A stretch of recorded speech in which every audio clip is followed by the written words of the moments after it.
This week's crop progress report shows the nation's corn crop conditions slipping 1 point to 69% good to excellent, while soybeans stayed at 63%.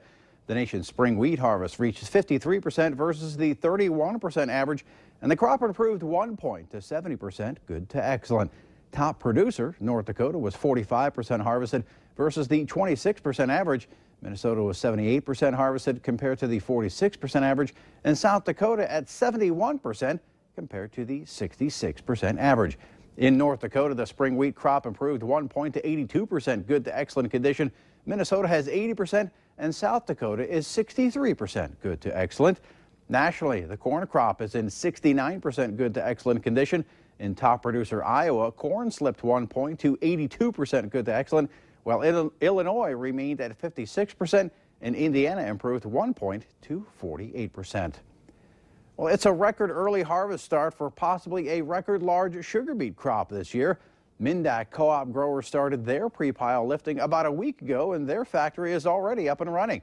At American Crystal, pre-pile lifting started yesterday, and the factories are scheduled to start up Thursday. Everything is early this year because of the expected record large crop, with average tons per acre guessed at a conservative 27. Some growers expect 30 tons per acre. Due to the large crop, American Crystal growers agreed to a program in July called the Targeted Acres Program. Shareholders offered bids for up to 15,000 acres, or about 4% of the crop. Growers would receive some payment for unharvested beets. Meanwhile, in southern Minnesota, co-op growers are expected to leave up to 18% of the crop in the field because the factory doesn't have wastewater permits from the state for that large of a crop. U.S. agricultural goods exported to the Pacific Rim countries should increase soon with the eventual resolution of the Trans-Pacific Partnership. But according to some farm state senators, it couldn't happen without first Congress approving Trade Promotion Authority.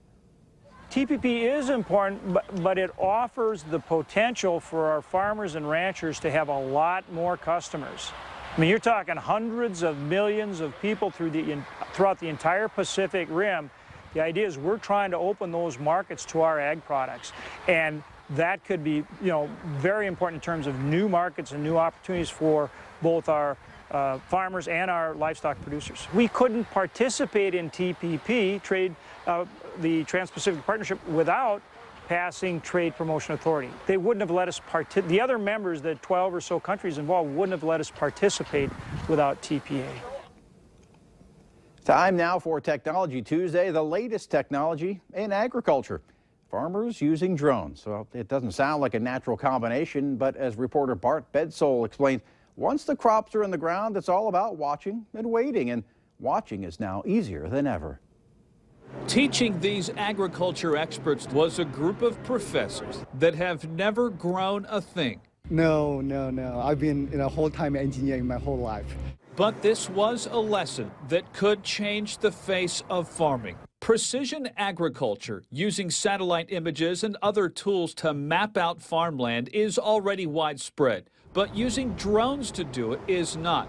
The idea is that someone on the ground with a remote control and an iPad can capture high-resolution photos or videos of large areas that would have taken hours to cover on the ground. The grower could then precisely determine which crops need more water, more insecticide, and send out a crew to treat that specific section, much less expensive than treating the whole field. We're never going to be able to replace the creative thinking, the management skills of the farmer, but this technology is going to facilitate, then it's going to give you more data to make smart decisions.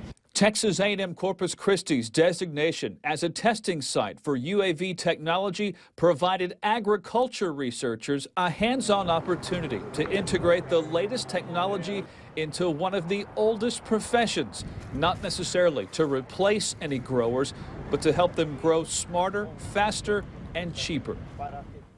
All right, coming up after the break, we'll take a full look at your weather forecast.